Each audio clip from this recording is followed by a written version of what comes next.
Welcome in, everybody, to Betting Pros. It's time to place your bets. It is me, Joey P, Joe Pisapia, and this is BP NFL. It's week 16. Can you believe it? We're here already, and there's a full slate of games to break down, some fun wackiness, lots of scoring, especially in Detroit. Also, lots of bad decision-making in that game, but that's a horse of a different color. Today, we're trying to get the color green. That's what we're trying to do here, and we're trying to look ahead and see if there's early value. A lot of quarterback injuries, too, that could impact some of these lines. So make sure, if you haven't already, download the Betting Pros app, sync your sportsbooks for free, and use the custom line alerts, because I imagine, Andrew, in a week where Patrick Mahomes, Geno Smith all came out injured, there could be a lot of fluctuation in some of these lines as we get closer and closer to game day.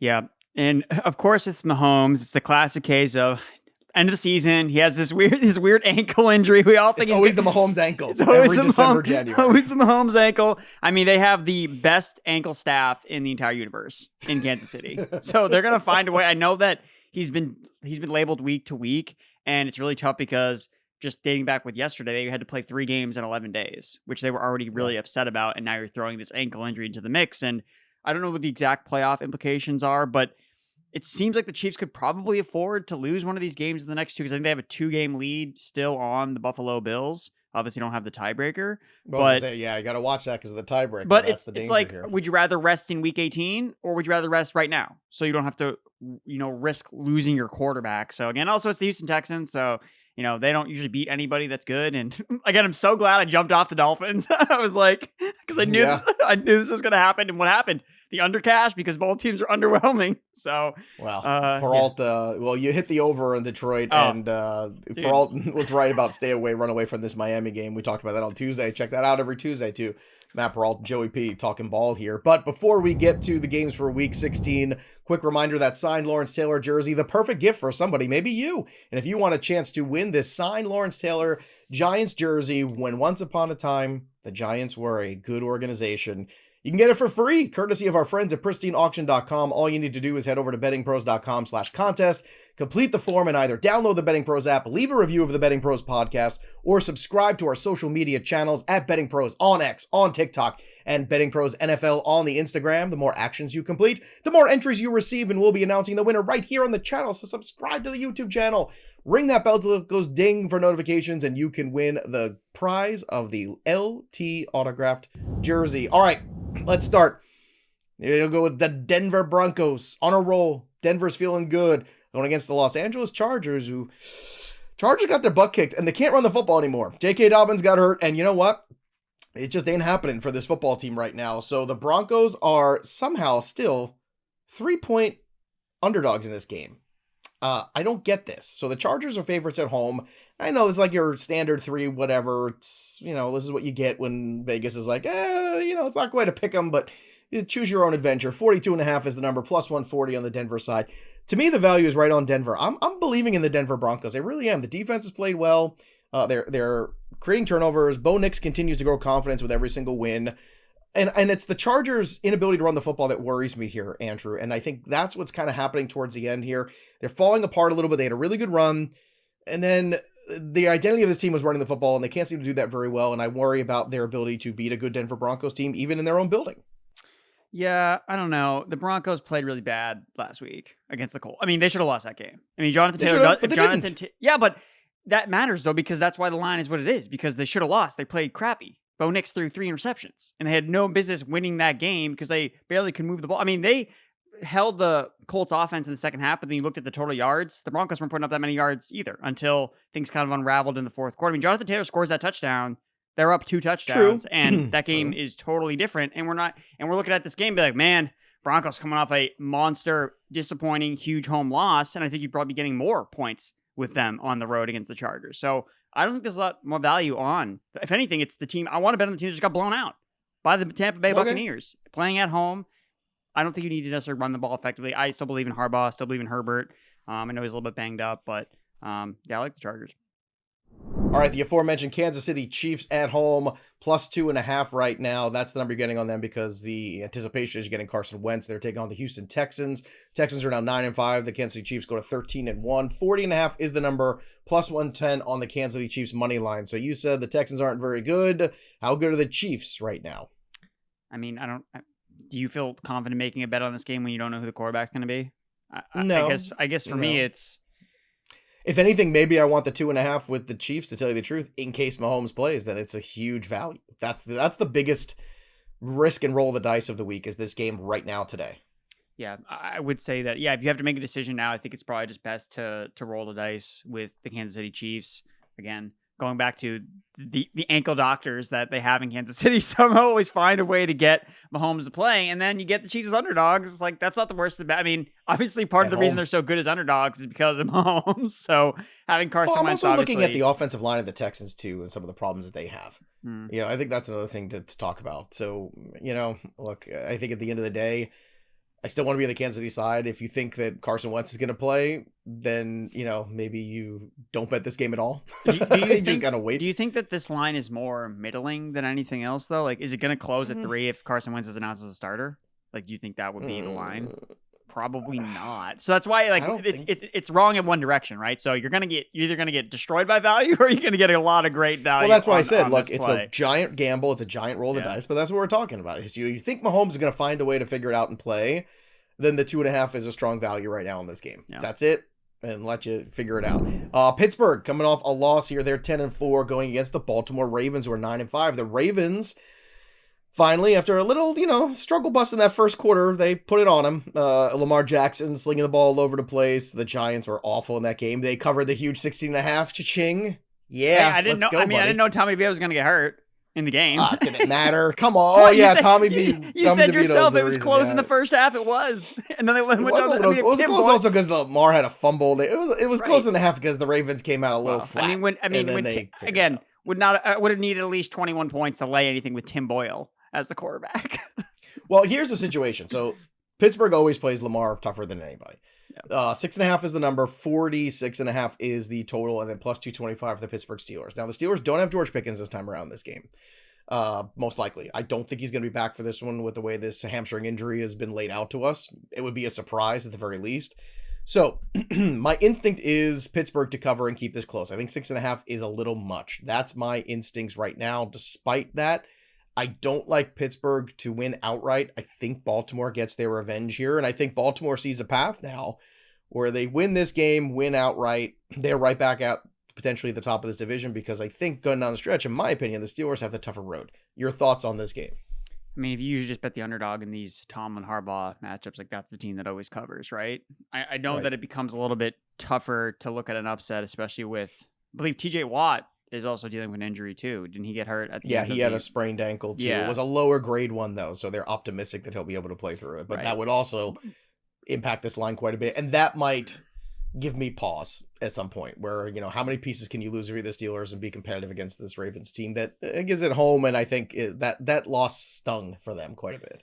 Yeah, I mean, if anything, if you want to bet on the classic case of the Steelers having Lamar's number, just bet the under, bet in the under in the game, right? It's 45.5 points. Sure. And I know just from the research I did between the last time these teams played, Baltimore and Pittsburgh were both on like over streaks, like all over the place. And then you look at these two teams, they always go under, and now you're getting a total that's at 45.5, which that's just a pretty good, again, more of a middling number, not saying, hey, this is going to be a low scoring affair, but not a 48.5 point total where, looking at a shootout.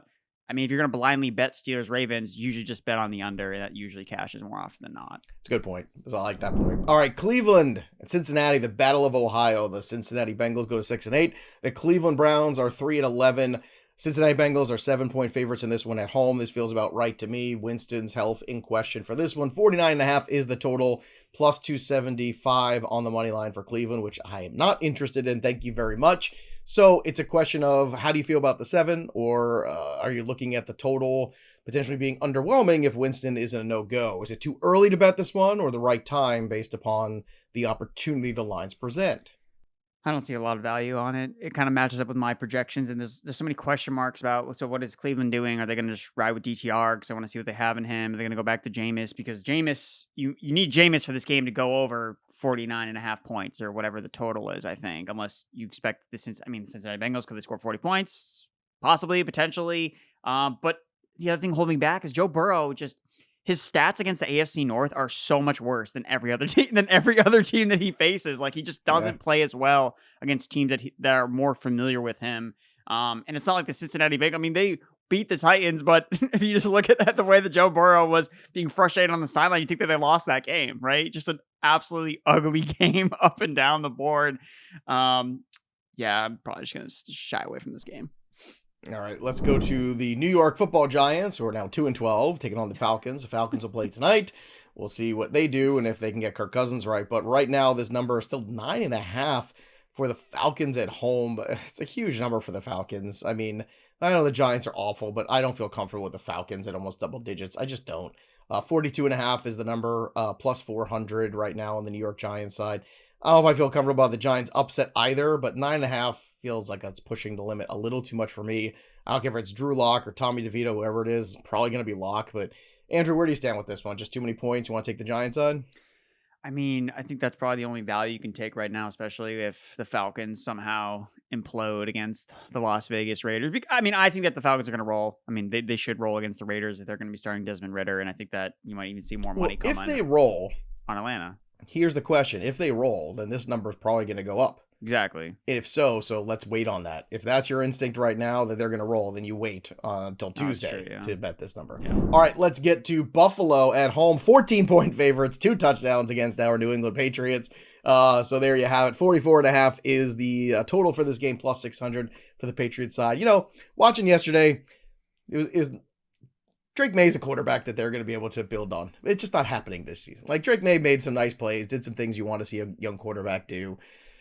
I'm optimistic for the future. I don't think this is a letdown here for the Bills. I think the Bills smell blood in the water. I think they're going to kick themselves for losing that Rams game and getting caught in that trap in between 2 big games. They look terrific. They look like a team that's playing together, that is really buying in. Josh Allen's the MVP. It's over, period. It's minus 900. We told you 6 weeks ago to be betting it in the plus 3, 4 range, and hopefully you got it then. I know I did. So that's going to be a winner. But when you're looking here, 14 is a huge number. The way that they're putting up points is incredible. However, the way they're giving up points lately, too. They've given up almost 100 points in the last 2 games. So, that being said, how do you want to approach this one? I would just go to the over. Your thoughts? Yeah, I agree. Go towards the over. That's usually where games have been going with Drake May as the quarterback for the Patriots. The Patriots defense is so bad at stopping literally anything. Gerard Mayo's trying to justify, well, if we take away the big run we gave up to James Conner, we really weren't that bad. Like, that's the crux that, like, fantasy analysts will use sometimes. Well, if you just take away all of his good plays, he really wasn't that good. Like, you can't do that as a head coach. It still counts. So, yeah, it's the over for me. Again, this is in Buffalo, so I'm not looking at like, oh, well, they're double digits at home. Like, no, that's not the case. Like, they're on the road in Buffalo, a team that is reeling right now. I mean, out of a bye week against the Arizona Cardinals, they look terrible. Like, they look like they had no plan, yeah, it's not good for them right now. Again, Drake May is the only thing that works in this game. It's when he basically goes off script is when good things happen. So basically, and that's great because look, in this day and age, you need a quarterback. Yep. I think they have the quarterback. I don't know if they've got anything else, but they've got the quarterback. So now you got to put some stuff around him. This is where the GM's got to step up and make some good decisions. Detroit reeling after some awful decision making. Oh my God. Onside kicks. What the hell are you doing with 12 minutes left? Especially now where it's not like a surprise. You know it's an onside kick. $10 says Dan Campbell did not know that or forgot that, you had to announce it and everyone's got to move up now because, the kickoffs are different. Like, he's just living in 1985 in his mind. I feel like I don't know what the thought process was there. It's such a terrible play. There's so much time left in that game, almost an entire quarter of football. You're down by 10. I don't get it at all. But regardless, they're going on the road to Chicago. All the sacks in the world against Caleb Williams, who has been sacked 56 times already this year. That's 10 more than the second guy, CJ Stroud. Actually, it's 11, but who's counting? Well, watch out. Sam Howell might get the start. He might. He can rack up sacks in a hurry. Yeah, well, at any rate. So here we go. So let's talk about Chicago Bears +7 at home against the Lions. 46.5 is the number, +270 for the Chicago Bears on the money line. Erickson, I mean, I know the Lions have taken a lot of injuries here on their defensive side the last couple of weeks. They're a little beaten, banged up. It's an in-division game. I don't know if 7's enough, though. I really don't. I think the Lions are just a superior football team. I know it's on the road. I know it's in Chicago. I know it's outdoors. All that scares me. I still think I'm confident that Chicago goes with the 7. I'm sorry, that Detroit can go ahead and cover this 7. Your thoughts? I'm not trusting Jared Goff outside especially after he throws like again. He's not going to throw 5 touchdowns and throw for 400 yards every single week. And this is only the second time they played outside all year, right? So the first time they played against Green Bay, they passed the test. They were able to run the ball effectively. I actually worry about this game total actually going over at 46.5 points. Again, Detroit, you bet on the overs when they're playing at home. They're not playing at home. They're playing on the road against a team that knows them. And as bad as Chicago has been this year, especially in division games, like these games have gone down to the wire a lot of the time. They trudged back in that game when they were getting destroyed on Thanksgiving. They came back in the second half. You also have Chicago playing on a short week because they're playing on Monday night. I don't know how effective their offense is going to be, even against this really banged up Detroit defense. So I like the under in this game. I think this game kind of gets ugly, gets muddy, and it's just a game that I think it's just going to go under. It just kind of disappoint from both sides. I think maybe I don't have a lot of comments that Lions cover. Honestly, it's so many points, 7.5 on the road. I don't like it. The Carolina Panthers were favorites for the first time in years, and well, that didn't last very long because they got their butt kicked by the Dallas Cowboys. They're at home again, this time 4.5 point underdogs to the Arizona Cardinals. The Cardinals are now 7-7. So 4.5 is the number here. You get 46.5 on the total, plus 175 for Carolina for the upset. Honestly, I don't think there's a whole lot of value here. I'm not a big Arizona Cardinal fan. You know that.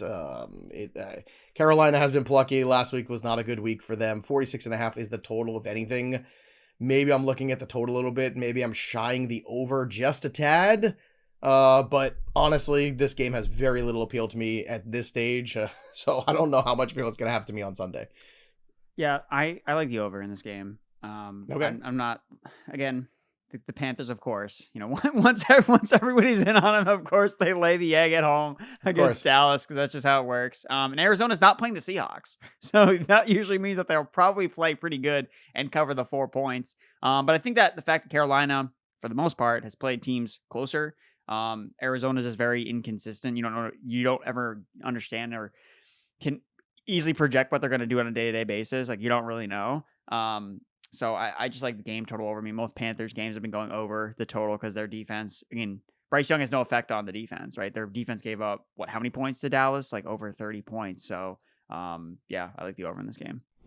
The Tennessee Titans and Colts are going to meet up in Indianapolis. Minus 4.5 for the Colts right now at home. 42.5 is the total, plus 175 for the Titans.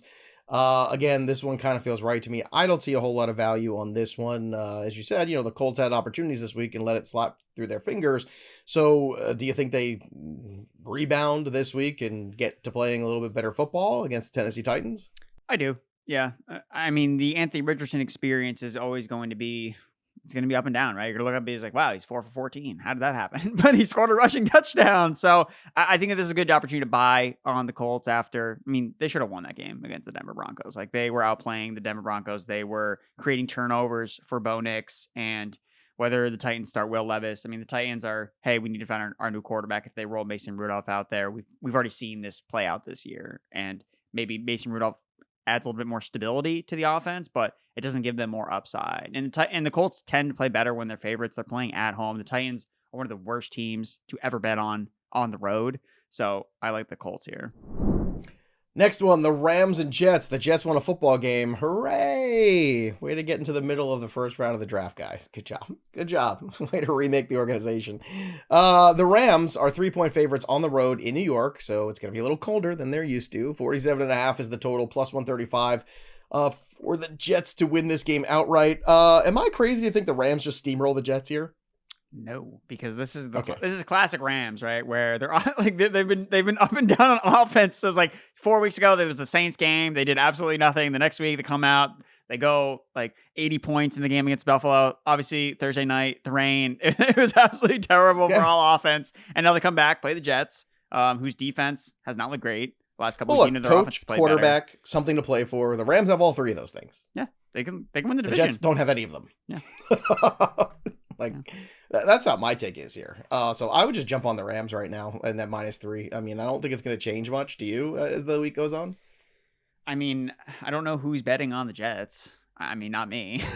I felt pretty good about the Jaguars last week. Till the end. It went down to the wire. Yeah, they did. They had a shot there at the end too, and I kept going. Here they go again. They're going to find a way to lose this game, and they. Yeah. Oh, it's so close. They fell short, but that's the problem. I don't think you can let It's one thing when you're, falling short here with the Jacksonville Jaguars. It's another thing here to, to give the Rams and Matt Stafford too many opportunities. And I know everyone's got that idea in their brain about how bad they looked against the terrible game against the 49ers. In division, gross, weather, the whole thing was bad. They've had a lot of time to rest up. That's a good thing for Cooper Kupp, and he's coming off a goose egg game too. I'm looking for a bounce back here for the Rams in a big way. The Eagles, 12-2. Don't look now, kids. I think the Eagles might end up being the 1 seed when all said and done. I just got this feeling, the weird dysfunction of the Eagles, it feels like the 70s Yankees, where they don't all like each other, but they go out there and they find a way to win, and that's fine. Like, you can have teams that are like that's kind of their mojo. They're 3.5-point favorites against Washington. I think they're a superior football team to Washington. I do, as a collective. 46.5 is the number, plus 155 on the Washington for the upset. This one's in Washington. I'm just going to go ahead and, close my eyes, bet the Eagles with the minus 3.5, and think that the Eagles actually win this game comfortably. Your thoughts?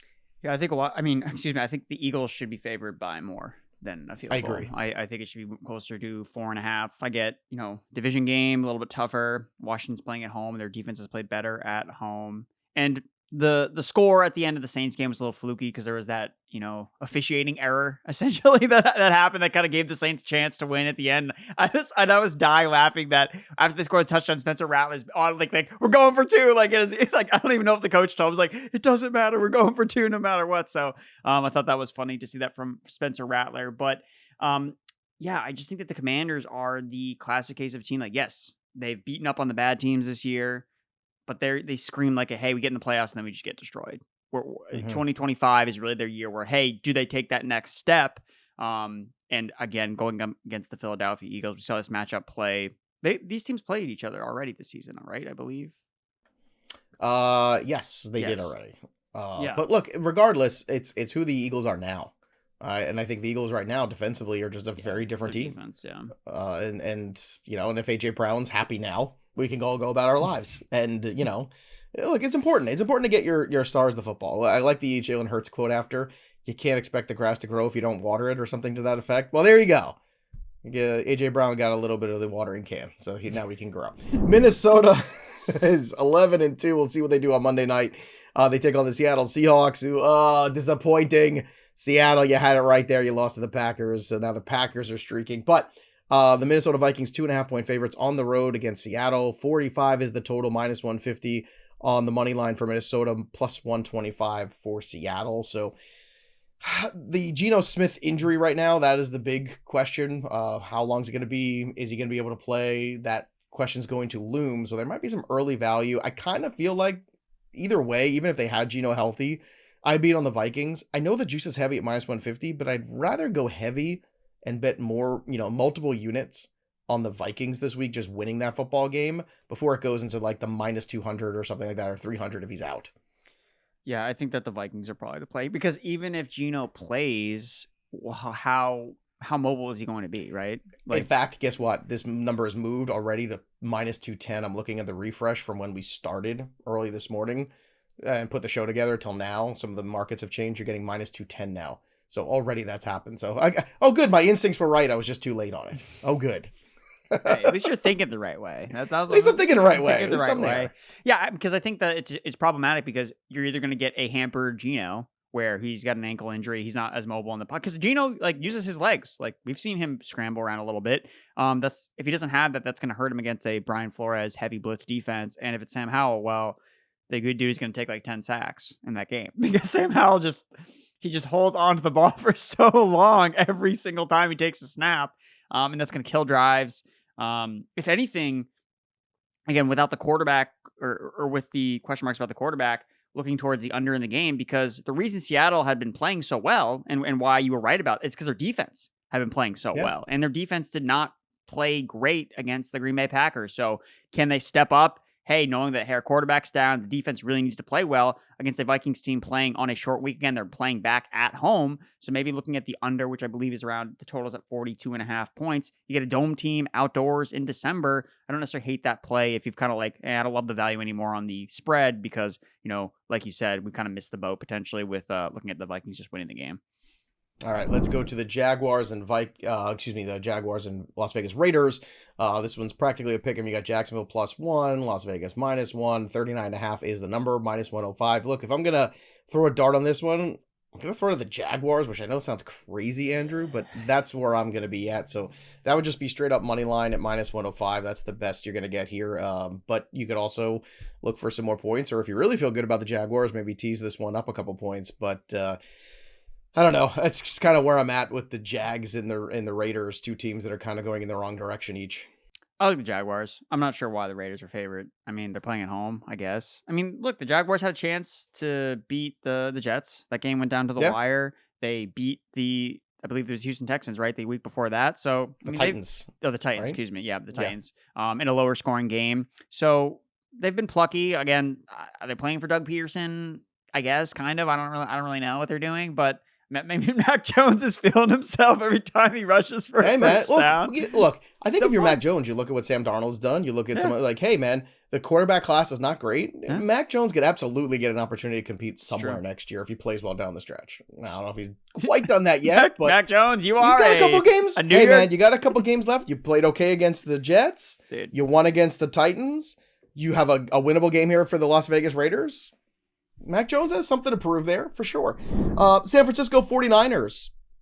They've had a long time to think about all their transgressions. They're 6-8, taking on the 6-8 Miami Dolphins. Isn't that perfect? These two teams have the same record. That's like perfection right there. -2.5 for Miami at home as favorites. 46.5 is the total.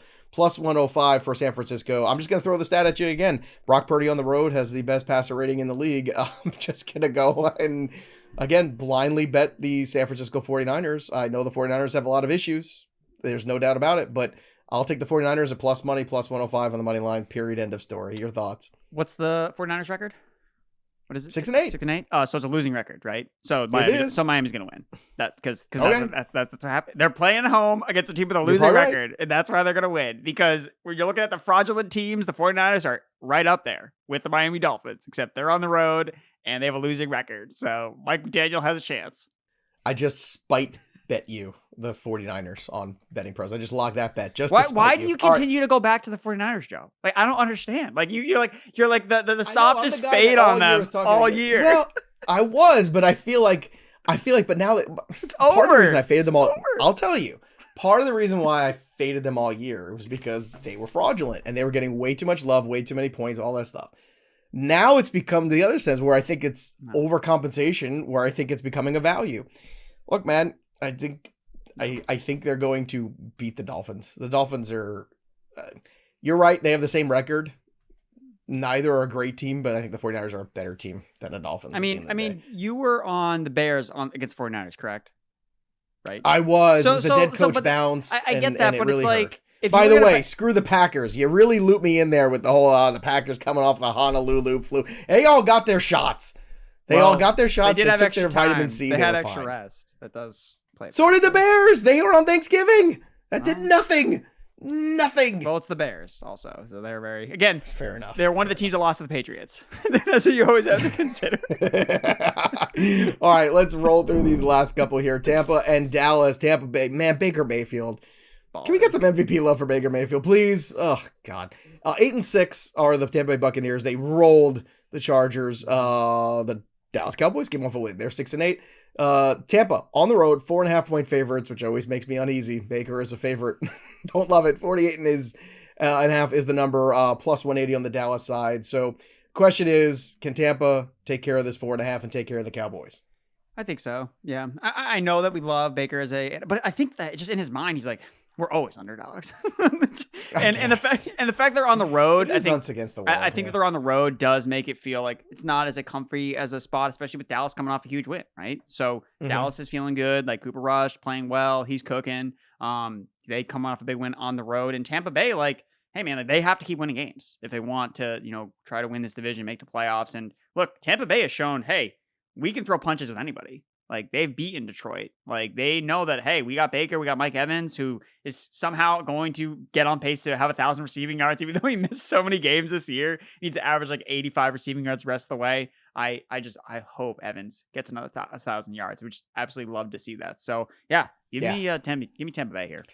Yeah, Sunday night. It should be an entertaining game, actually. Actually, despite the fact that Dallas Cowboys are, and look, Dallas has been terrible at home, for the last year. Took the Giants for them to win at home. Seriously. That's what it took, folks. And that was a squeaker at times. New Orleans and Green Bay, last one here, Monday Night Football. So the Packers look really good. They are 13.5-point favorites. Big spread. I know that scares the hell out of Andrew. It doesn't scare the hell out of me. 42.5 is the number. Plus 525 on the money line for the New Orleans Saints. I'll tell you what. I'm going to take it at the 13.5 before it grows because I think it's going to. And I mean, God knows who's playing quarterback. Give me Spencer Rattler in 20-degree weather in Green Bay. I think this is going to be an ugly, butt-kicking, stomp a mud hole kind of game for the Green Bay Packers, who are, I'll tell you, Packers, Vikings, Lions, Eagles. That's it. There's 4 teams that can come out of the NFC. That's it. I mean, the Buccaneers are fun, but I don't think they've got the juice necessarily, these other 4 teams. Your thoughts? Big number. I know that scares you. No, I mean, the big numbers always scare me when it's for the road team. So the fact that Green Bay's playing at home, I feel more comfortable laying this amount of points. This is going to get to 16.5. Especially against a rookie quarterback. And the thing with Green Bay that's so interesting is they're 10-4, and the teams that they've lost to are combined for one of the highest records in the NFL. So they've lost to the Lions twice, the Vikings, and the Eagles. Like all of the best teams in the NFC. So I think that is somewhat telling about, well, what are they going to do in the playoffs? Because the only teams that they've lost to are really, really like the top tier teams. But also, are they going to beat the Lions 3 times? Like that's hard. Or are they going to lose the Lions 3 times in a row? Like that's tough. That usually isn't how things shake out. So yes, against a team that's 5-9, starting a rookie quarterback, would expect Green Bay to roll here. All right, make sure you're using the BettingPros app to stay on top of the lines, and while you're there, you check out the BettingPros betting systems tool that's designed to help you find winning strategies and make smarter bets today. You can use it for any single sport. You can track your performance of the different systems that you create, and you can check out systems that other people create right now at bettingpros.com. So make sure you download the app wherever you get your apps and start betting smarter, not harder. That'll do it for us. But the story of the game goes on. For Andrew Erickson, I'm Joey P. We'll see you next time, kids.